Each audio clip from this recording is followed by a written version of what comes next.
ক্যাম্পাসে ছাত্র রাজনীতি বন্ধের সিদ্ধান্তকে কেন্দ্র করে হঠাৎ করেই সামনে এসেছেন ঢাকা বিশ্ববিদ্যালয় শাখা ছাত্র শিবিরের সভাপতি সাদিক কাইয়ুম। তিনি বৈষম্য বিরোধী ছাত্র আন্দোলনে অন্যতম সমন্বয়কও ছিলেন।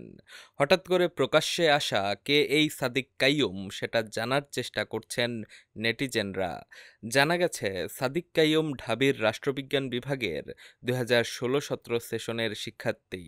তার গ্রামের বাড়ি খাগড়াছড়ি শহরের বাজার এলাকায়। মেধাবী এই তরুণ স্নাতক ও স্নাতকোত্তর ফলাফলে নিজ বিভাগের মধ্যে তৃতীয় স্থান অধিকার করেন। স্নাতকে তার সিজিপিএ ছিল 3.78, তবে মাস্টার্সে সাদিক কাইয়ুমের সিজিপিএ কত ছিল সেটা জানা সম্ভব হয়নি। ছোটবেলা থেকেই মেধাবী সাদিক খাগড়াছড়ির বাইতুস শরফ জব্বারিয়া আদর্শ মাদ্রাসা থেকে দাখিল এবং পরবর্তীতে চট্টগ্রামের বাইতুস শরফ থেকে কামিল পাশ করেন। এরপর ভর্তি হন ঢাকা বিশ্ববিদ্যালয়ে। এদিকে হঠাৎ করে সাদিক কাইয়ুমের এভাবে প্রকাশ্যে আসায় সামাজিক যোগাযোগ মাধ্যমে অনেক প্রশংসা হচ্ছে। নাজমুল হাসান রাসেল নামে একজন লিখেছেন, ফ্যাসিবাদের বিপক্ষে যে রাজনৈতিক সচেতনতা তৈরি হচ্ছে তা আমাদের ভবিষ্যৎ ছাত্র রাজনীতির জন্য অত্যন্ত গুরুত্বপূর্ণ। 24-এর শহীদদের স্বপ্নের বাস্তবায়নে আমরা নতুন ছাত্র রাজনীতির জন্য একতাবদ্ধ হতে চাই। গণতান্ত্রিক মূল্যবোধ ও মতপার্থক্যের প্রতি শ্রদ্ধা রেখেই আমরা সকলে এই পথে এগিয়ে যেতে পারি। আলমগীর হোসেন লিখেছেন, আলহামদুলিল্লাহ, আল্লাহ রাব্বুল আলামিন যেন আমাদের সব কিছুকে আরও সহজ করে দিন।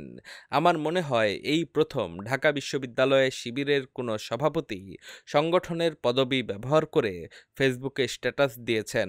আবারও আলহামদুলিল্লাহ। এর আগে শনিবার দুপুরে বিশ্ববিদ্যালয়ের উপাচার্য লাউঞ্জে প্রশাসনের শীর্ষ কর্মকর্তাদের সঙ্গে আলোচনা শেষে সাংবাদিকদের সঙ্গে আলাপকালে সাদিক কাইয়ুম নিজেকে ছাত্র শিবিরের ঢাবি শাখার সভাপতি বলে পরিচয় দেন। পরবর্তীতে ছাত্র রাজনীতি নিয়ে সামাজিক যোগাযোগ মাধ্যম ফেসবুকেও পোস্ট দেন তিনি। ফেসবুকের ওই পোস্টে তিনি বলেন, ফ্যাসিস্ট শোষণ শুধু ছাত্র রাজনীতি নয়, রাজনীতির সংজ্ঞাই পাল্টে দিয়েছে। ফ্যাসিবাদে কোনো রাজনীতি থাকে না, বিরাজনীতি ফ্যাসিবাদের ভাষা।